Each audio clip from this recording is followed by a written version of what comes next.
PGF Nook is somebody who I love the album he put out and everything, but he also like he's baiting me to ask those kind of questions because he'll go on the record and say GDK, and so I'm like, hey, I know what that means. Why do you say that on that record? Why, I want to know, like, you feel like that? You would pop off on anybody you see, like who's like that? Like that to me is interesting. Now, if you want to sit there and say, nah, I don't remember saying that. I would never say anything like that. I'm gonna let you get away with your bullshit. You can pull the wool over our eyes. It's fine. I'm not gonna press the issue crazy. Yeah. But it's like if you put it in a song, I get to me, that's like, yeah, I'm gonna ask and you I what have to respect the fact that there's something there.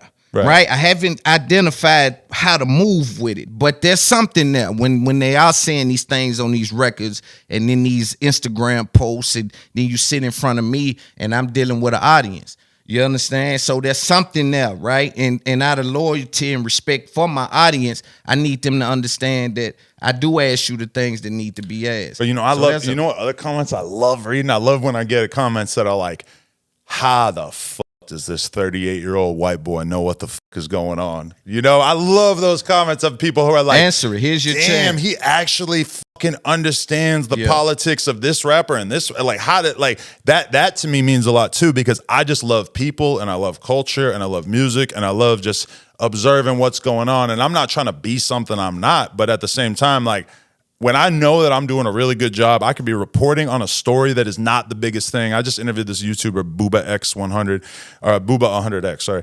And he does a lot of, he's a YouTuber and he's young and he's from the fucking streets. And he's doing a lot of videos where he's doing shit with all these drill rappers, which it's actually crazy what he does. He'll play their ops music in front of him.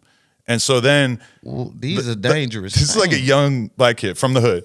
And he's making YouTube videos, getting mad views doing this. And I'm looking at it like, bro, that's insane. Like, I could never get away with that. I would never even want to get away with that if I thought I could get away with that, because you're really baiting some shit there. I can't believe that the rappers let him do that.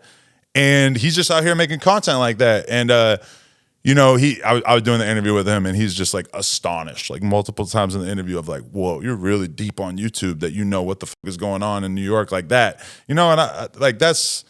And see, I really am interested. I do see that oftentimes I view you and say, just based on, like you said, the in-depth interviews you have with like a OJ the Juice Man, right? Or some of these guys whose stories may not be known to the masses. So you had to do either some digging or you had to been in attendance. Mm-hmm. One or two.